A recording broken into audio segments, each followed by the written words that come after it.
Okay. Hello, everyone.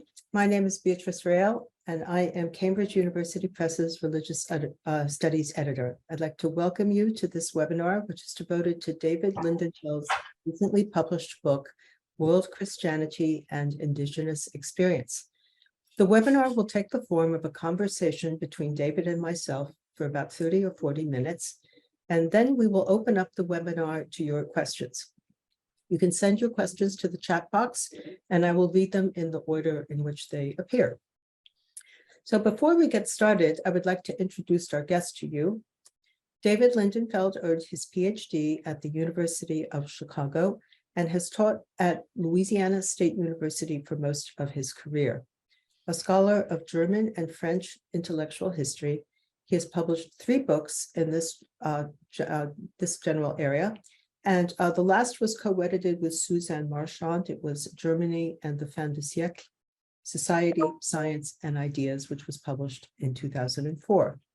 Around that time, his interest turned to world history when he began a comparative study of indigenous encounters with missionary Christianity in a number of cultures. David has won grants and fellowships from the National Science Foundation, the Deutsche Akademische Austauschdienst, and the National Endowment for the Humanities. So let's begin. And first question, which is the obvious one, what took you from your study of German intellectual history into the topic of world Christianity and indigenous experience? And what made you decide to write a book on the topic? Okay. Well, first, I'd like to thank you, Beatrice, for setting this up and also being my editor and encouraging me along the way. That meant a great deal. And to answer your question, in the mid-90s, I came to realize that the students at Louisiana State University were really not getting much of an education in the history department from any area of the world other than America and Europe. And I thought this was a really serious deficit. So it led me to start devising a survey course in world history. And of course, by that time, there was a subfield of world history, and there were plenty of models to look to. And so I did that. I developed a graduate minor in it. And I started thinking in terms of this as a research field. And as I was always interested in ideas and beliefs, I thought religion would be a good place to look. And as I did so, I discovered that religion mattered to an awful lot of cultures in the world, probably more than it seemed to matter to us European and American trained intellectuals. And the tendency was really to look at the entire world through religious eyes.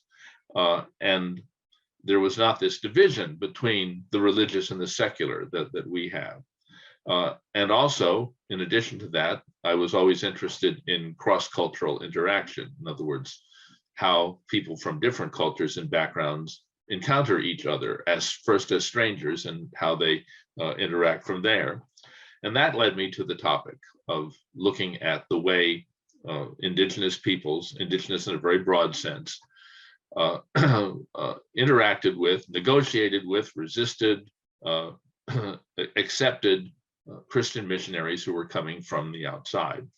I started this project in 2002 and did a lot of research. It was a fascinating journey. I learned an awful lot on the way, and eventually led to the publication of this book. So what were some of the most surprising things that you learned during the course of your research and your writing journey? Okay, I think the main one was that I discovered that religion was not just about ideas and beliefs. That was my starting point.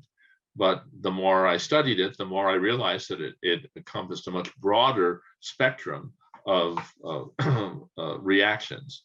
And it led me to develop a kind of a 4-dimensional model of religion, that there are 4 things that you need to consider. And I present this in the conclusion to the book, but I really think that it has legs on its own. And so let me just talk about that briefly. The first dimension would be the theoretical, the ideas and beliefs that people have about the supernatural. The second would be the practical, the actions that people take in the name of religion. This would include ritual. It could also include being in the world doing charitable humanitarian work. And very often the action, the ritual aspect is more important to people than the beliefs. They don't always necessarily line up. The third dimension I call the experiential, and it talks about the kind of experiences that really grip the whole person, particularly the emotions, particularly things that go on at the subconscious level.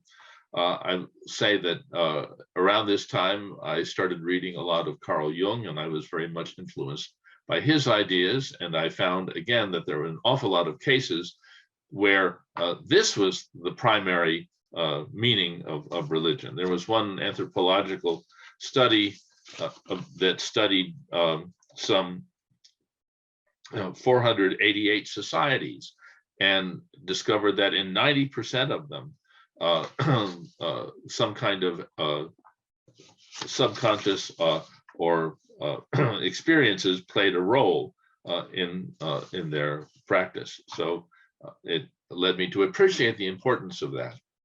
And the final aspect, the fourth, would be the political, that all religions have some kind of political structure. Here, I'm not so much referring to church-state relations as simply the kind of power and authority relationships that exist within a given religion. Who gets to pronounce on religious matters and on what grounds? Is it a trained clergy, a group of religious specialists? Is it the congregation? Is it a charismatic leader? That's important as well.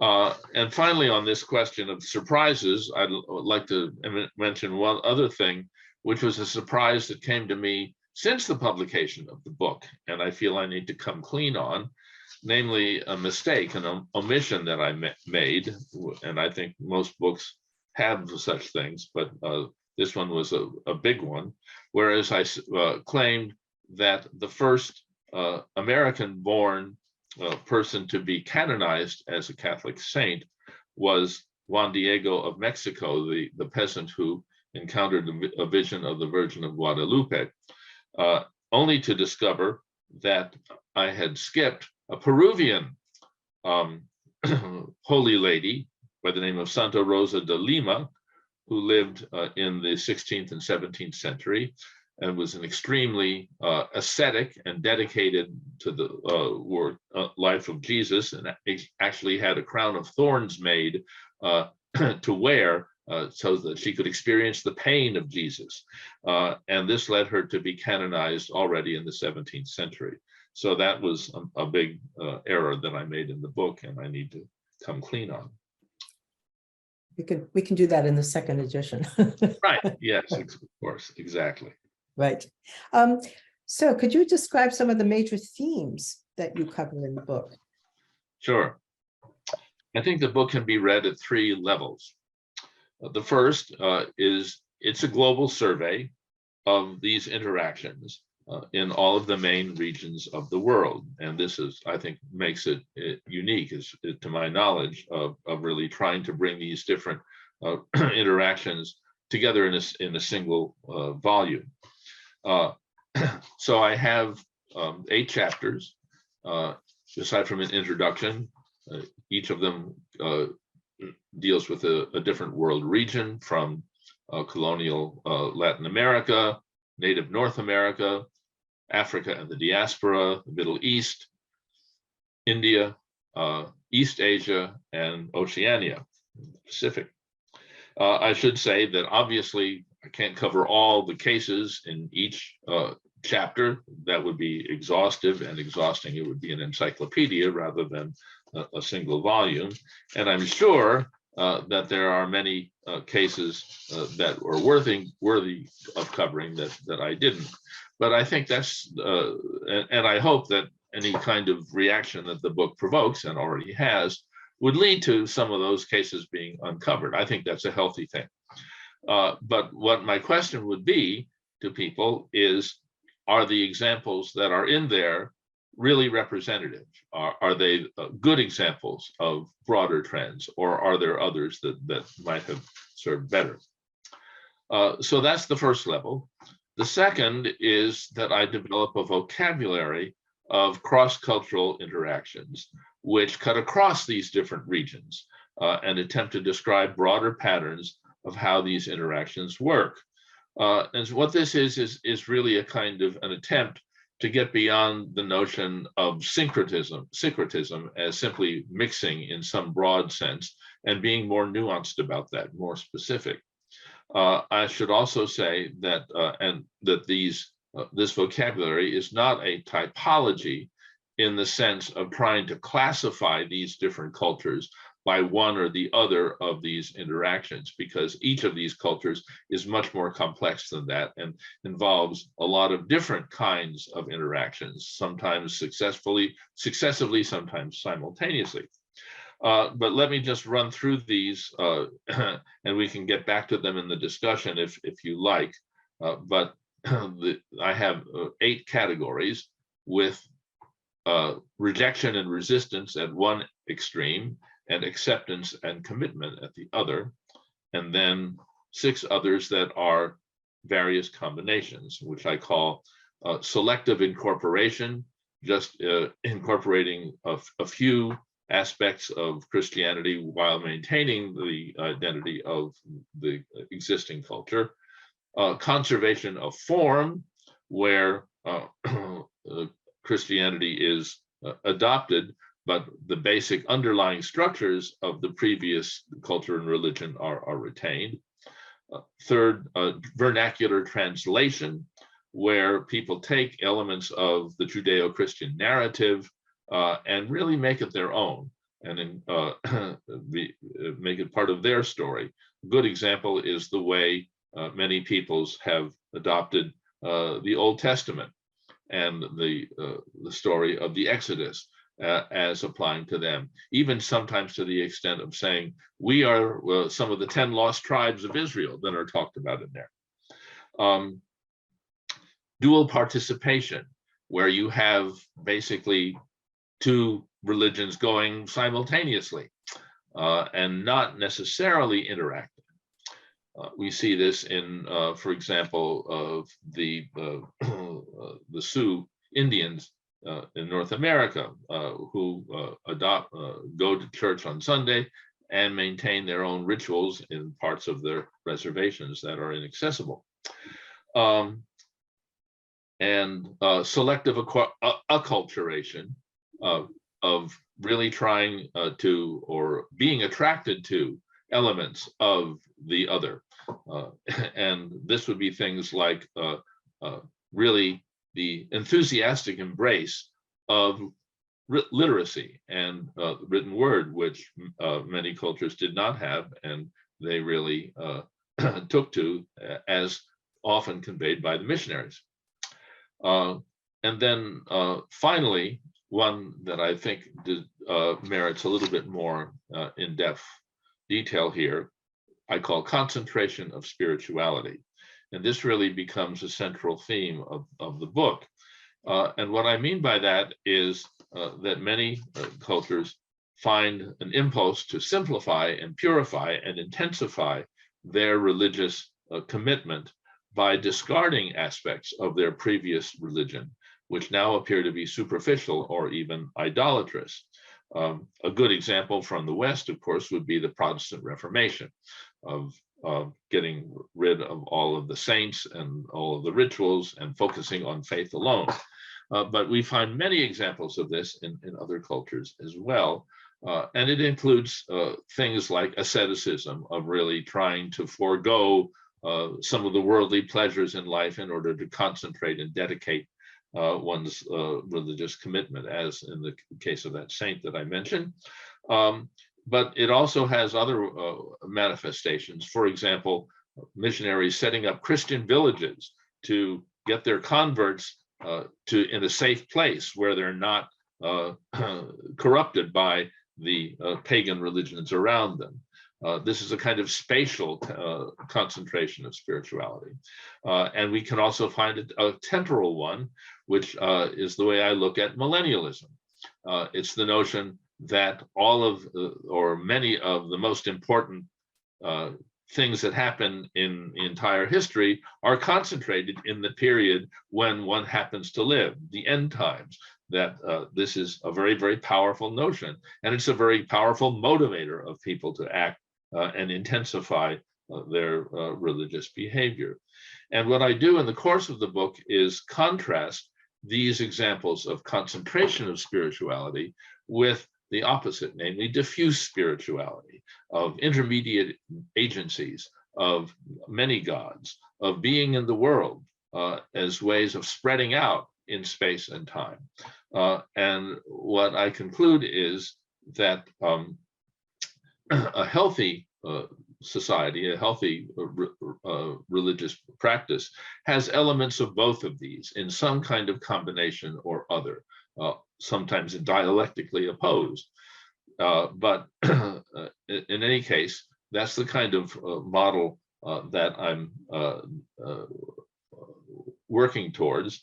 And then the third level would be applying this contrast between concentrated and diffuse to the four dimensions of religion that I mentioned earlier. I think if we do that, we have a way of really talking about spirituality as maybe a kind of a broader characterization than just religion, that the belief in multiple spirits, and also the belief in contemporary Western society of being spiritual rather than religious. And I looked up some statistics on this just before this webinar, and many people who do not identify with religion in America today or in the West still think of themselves as spiritual and religious. So these two categories are not necessarily mutually exclusive. So those are the themes that I have and that I try to develop in the book.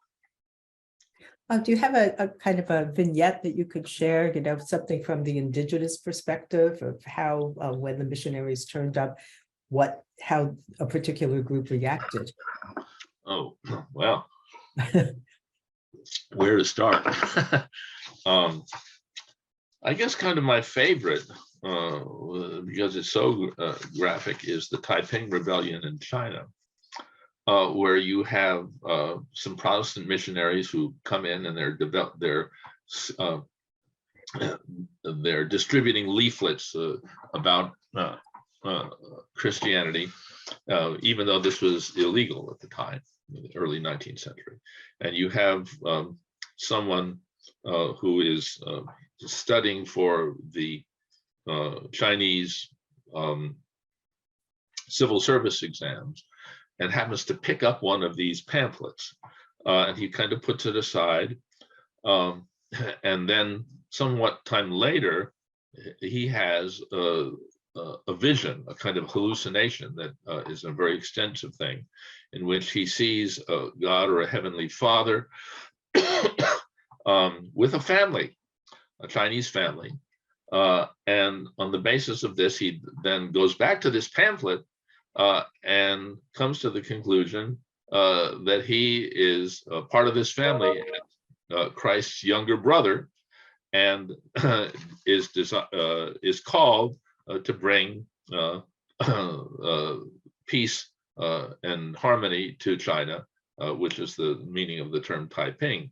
And of course, leads to just the opposite, a horrific war against the imperial state.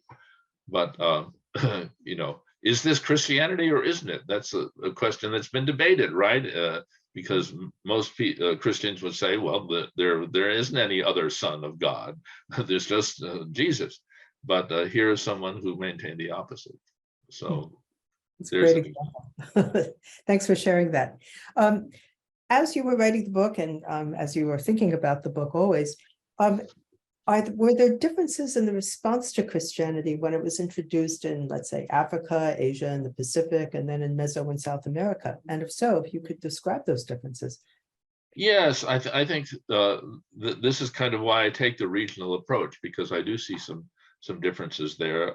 Let me begin with Latin America, as the book does. Obviously, here you have Christianity coming in as a part of Spanish colonization, right? And the you can't really separate those two easily. And the import of Christianity was part of the conquest and rule of the Spanish in Latin America, which lasted several centuries, right?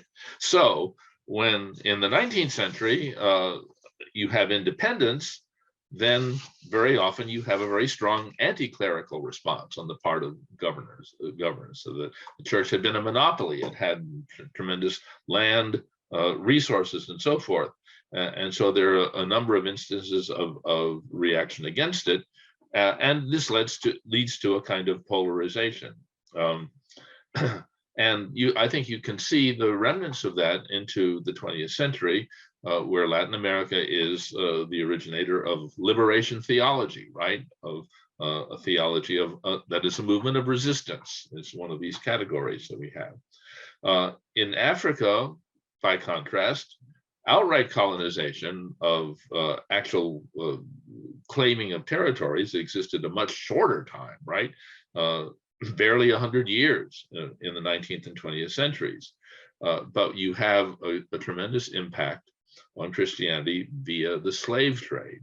There were some Africans who had been converted to Christianity in the Congo and Angola prior to that. But I think most of the way in which Africans received Christianity was as when slaves in the Western Hemisphere, and then when anti-slavery came about in, again, the early 19th century, some of them go back to Africa and they bring Christianity with them. This is the origin of the colony of Sierra Leone, and the British were very active in this, in recapturing people who had been destined for slavery, bringing them back, missionizing them, and it's from there that Christianity spreads throughout much of West Africa. So you really see a kind of a different pattern there. And I think what you also see is a kind of, again, having to take the spirit world seriously, that whatever happens with Christianity, the other spirits that are previously there are constantly in the background, often as demons, often as things to be combated, but still very much there. And I think my own just speculative opinion that this has a lot to do with, again, the shortness of the period where the colonials were actually in charge. In the Middle East is another example where you really have a clash of concentrated spiritualities, Judaism, Christianity, and Islam, with the result that there's not a lot of conversion from one of these to the other, that most of the missionary work in the Middle East was done on Christians by other Christians and trying to make them more pure. In India, we have really the characterization of diffuse spirituality, a lot of different gods and practices. Perhaps it should be recognized that the notion of Hinduism as a single religion did not exist for the longest time. That there were all of these different gods and goddesses that were worshipped, and no one had the idea that this was all part of a unity until the missionaries come along, and they are the ones who really kind of invent Hinduism as a single thing, which and then in the 19th century led to a lot of resistance to that, and eventually to a Hindu reform movement, which in a sense help to concentrate it. So you have this kind of movement from diffuse to concentrated over time. You see this, of course, in the Hindutva movement today. In Asia, you also have kind of diffuse spirituality, but intimately bound up with the state, with the example that I just gave that the attitude of the emperors, and both in China and Japan, really has a tremendous role to play in how Christianity is received. And this varies. Sometimes it's looser, sometimes it's tight, more tight. The period in the 17th century, when the Jesuits were in China, there was a certain openness to the Western knowledge that they brought with them. Matteo Ricci is a good example. And then other periods, like the one we talked about earlier, whether there was tightening up. And really, that's what we see in China today, right? That there was a good bit of opening up to Christianity in the late 20th and early 21st century. And now we see a kind of tightening of the screws. In the Pacific, we have acceptance and commitment. This is really an amazing story of how quickly Christianity spread among the Pacific Islands, and how often these islanders themselves, particularly the Polynesians, became missionaries themselves, and they were the ones that brought Christianity to other islands. So those are some of the different patterns that you see in different regions. Wow. So let's get back to where we are in the contemporary world. Any differences that you can discern between the practice of Christianity or spiritual life more generally in the contemporary northern hemisphere as opposed to the southern hemisphere, or global south as it's okay. Well, the one difference that I think one can say is that the northern hemisphere has tended to emphasize the intellectual side, the theoretical. They are the ones who have theology, right, and biblical criticism, whereas the experiential dimension is much more widespread elsewhere. I mentioned that study by the anthropologist.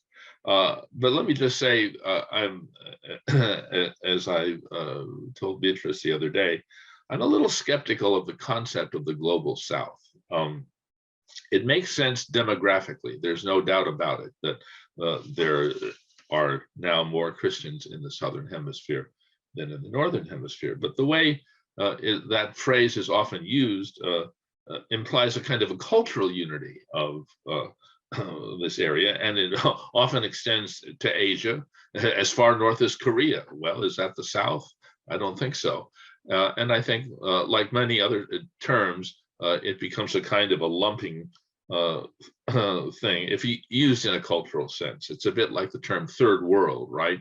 That any nation in the Cold War that wasn't capitalist or communist was all alike. And those are, I think, trends that we need to be careful of. Okay.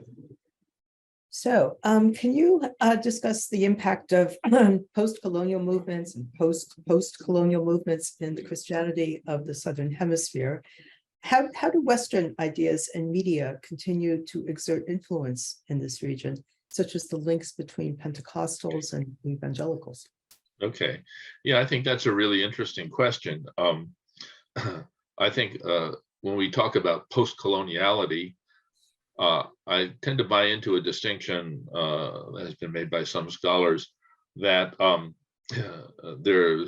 you can divide post-colonial movements into two types, namely oppositional, where people continue to oppose the enduring injustices and oppressions of colonial powers, even in the absence of outright colonies, such as mining interests, let's say, in the Congo or South Africa, or the policies of the World Bank.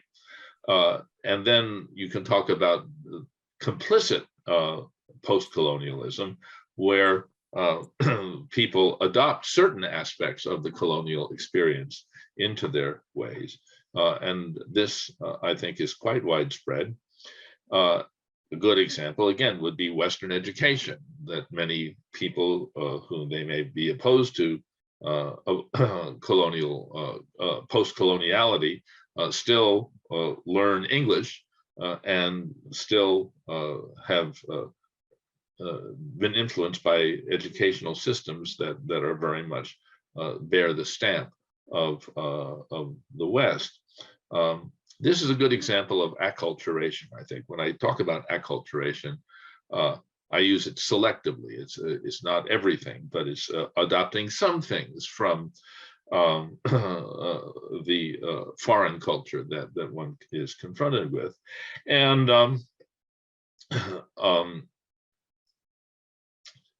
this kind of post-colonialism gets us into this whole notion of hybridity and mixture and syncretism. So in a way, you can say that this book really takes off from that. That's kind of its starting point. And as I said, develops different ways of talking about cross-cultural combinations. And as far as different ways in which it's been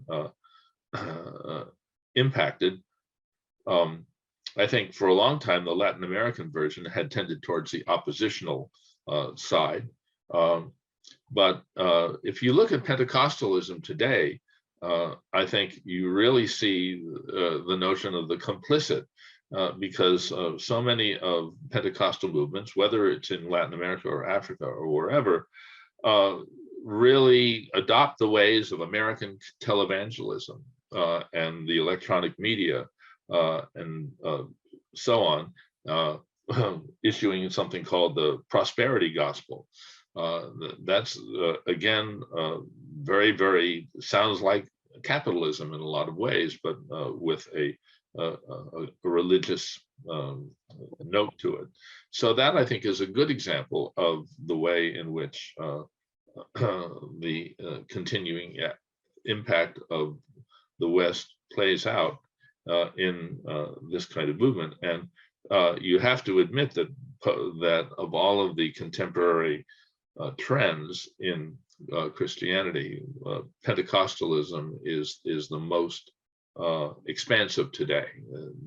The way it's been growing is much really outstrips any other kind of Christianity. Thanks, David.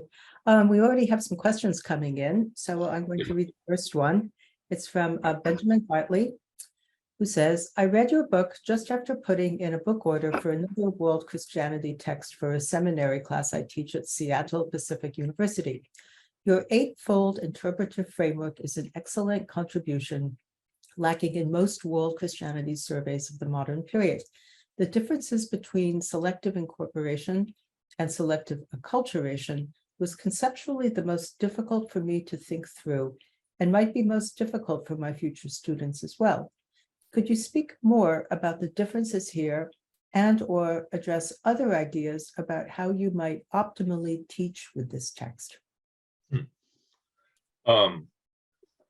Well, first of all, let me say, just last week, I had a very interesting encounter via Zoom with some seminary students at Fuller Theological Seminary, and I would be happy to interact with your students and entertain their questions. I mean, it was very similar to this format of people just asking questions, and I'm delighted to do that if anyone's interested. But I guess I do find, first of all, that I think the emphasis on post-coloniality and the need for many of the subjugated peoples to hold on to a sense of their own identity is a very, very powerful force. We know in whether we're looking at Native Americans, Australia, wherever. But I think as a result of that, this idea of being attracted to another culture has kind of been de-emphasized. Acculturation was a very, very common term among anthropologists in the early 20th century, right? And I noted that in the late 20th century, it's no longer in the encyclopedias. It's no longer in the books. It's kind of gone by the wayside. But I do think that it does continue to play a role. I'm especially impressed with the way, as I said, peoples across who are non-literate have embraced Western ideas of literacy and education. And I think that would be a way that I would approach it, I guess, is from a teaching perspective. And missionaries have done that kind of work. They're the ones who have opened schools and so forth. So that's an impact that they've had, regardless of whether people have accepted their doctrines or not. And many groups, Chinese, others, have easily been able to distinguish one from the other. And they say, we really like the education and the ideas and the power that brings, but we're not going to accept the Christian beliefs. Okay, we have a question from Wes Watkins. In a PhD program, I'm researching contemporary church planting movements, CPMs, among Muslim peoples in the global South. Western expat evangelical missionaries seem to talk about CPMs in a certain way. Do you have any ideas on how an Indigenous practitioner would talk about CPMs that would contradict or complement a so-called Western perspective? And Wes says he's researching it, but would like to hear your thoughts on what to look for. Church planting movements. I'm not, that doesn't, I have to say, that doesn't ring a bell. I'm not sure which groups the questionnaire is talking about, but so the question is, would you repeat the question again, just to be sure? Yes, it is. Do you have any ideas on how an Indigenous practitioner would talk about these church planting movements that would contradict or complement a Western perspective? Okay. Well, I think one thing that I would like to find out more about on that score is the way in certain areas of Africa, Christianity and Islam have combined. There's a book that I want to read, and I haven't gotten to it yet, published by Cambridge University Press, which talks about this in Lagos, Nigeria. That my impression from talking with African colleagues is that there is a fair amount of intercultural dialogue there between Christians and Muslims in parts of Africa. Not everywhere, to be sure, but I think that is a kind of a promising way of approaching this. The movements of the missionaries that I am familiar with, such as in Latin America, seem to have moved more in recent years towards accepting Indigenous perspectives and giving them their due, both in terms of languages and cultures. I think the missionary movement as a whole has gotten more sophisticated about that in the last half century or so than they were before. Okay, we have a question from Joe Davis. Do you have a copy of the book that you could show us? And Joe would like to see the contents page. I should note that you can look up the book on Amazon and it will include the table of contents. But why don't you show the cover, because the cover is really... All right, there's the cover. Yeah, I think the subtitle is important, A Global History, 1500 to 2000. And I don't know whether you can see that, but basically it's introduction and then the different regions and then a conclusion. Right. Okay. I think perhaps one thing that that you might be interested in, Professor Davis, is that the African chapter really, as I said, is a story of interaction between Africa and the diaspora. That's what I really see as central. Do we have any other questions from the floor? Okay, I think that's it. Okay. Oh, wait, there is a thank you and oh, wow, amazing. Thank you so much. Just wanted to share that with you. Oh, that's great. Yeah. Well, thank you, David, so much for agreeing to participate, and thank everybody who's participated out there in Cyberland for your questions. Yeah. As I said, why don't I put my here's the question coming up. Why don't I put, if I can put my email address in the chat, then if any one would like to engage in further dialogue, I would be happy to. Let me see. Okay, we have one more question, late breaking from Kezali Esamua. Since the motivation was getting graduate students to have a better sense of history, we want to know, he wants to, or she wants to know, how is that going?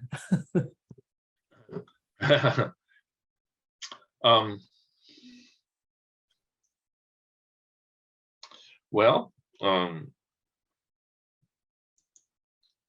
that's a question that I find very challenging, to be honest with you. As I said, I think within Christian circles, I sense that there is a lot more interest and acceptance of indigenous perspectives. And my problem is, and I'm still trying to figure out this, and that is my colleagues in world history, who are very, very focused on social, economic, environmental concerns, rightly so, but don't seem to have much of a sense of how religion can impact and interact with them. If I'm need to be a missionary myself, it would be trying to say to these colleagues that religion matters to a great many people, and that there are ways that this can happen. And I'm still trying to figure out the best ways to do that. Well, certainly the book is a beginning step in that direction. And I'm hoping that it will be widely adopted by those on this call and others, and that can spread the word that religion has been absolutely an essential part of the globalization movement for the last 500-600 years. Yeah, absolutely. Great, good. I think that's it for questions. Once again, everyone, thanks so much for joining us. And I see, sorry, I see one in the Q&A. Someone asked Benjamin Craig, any example of indigenous proselytizing of the West? Let's see, that one didn't come through to me. Do you want? It's in the Q&A. It's not in the chat, but it's in the Q&A. Oh, wait, okay. Wait, where's the Q&A? Oh, right, yes, I see. Right. Are there any examples of indigenous proselytizing of the West? Oh, yes. And again, the global Pentecostal movement is a great example that again, a number of African churches, mega churches, have very active groups in Europe and North America, and a very striking example is in Kiev, of all places. There has been a very active Pentecostal movement. basically African run. So yeah, and there's a kind of a missionary movement there too, of saying, well, the West has, you know, become incurably secularized and so forth. So we have to shed light on the dark continent of Europe.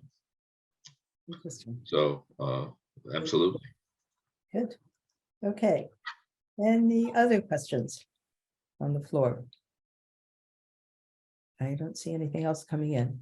So once again, thanks everyone. Thanks, David, and thanks all participants for being part of this really, really fascinating webinar. And thank you for hosting it, Beatrice. I really appreciate it. Bye. So, but yeah, email should be in the chat. Yes.